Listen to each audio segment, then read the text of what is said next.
slovenske ulice je povsod bil domorodec. Bil je atev sin, dealer in vrvohodec. Študentski funkcionar, direktor banke, tajnik stranke.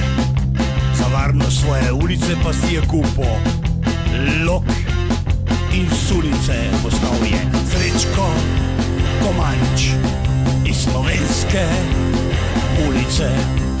Srečko Komanč je imel lok in sulice, z lokom in sulico je varoval ulico, je tekla tudi kri.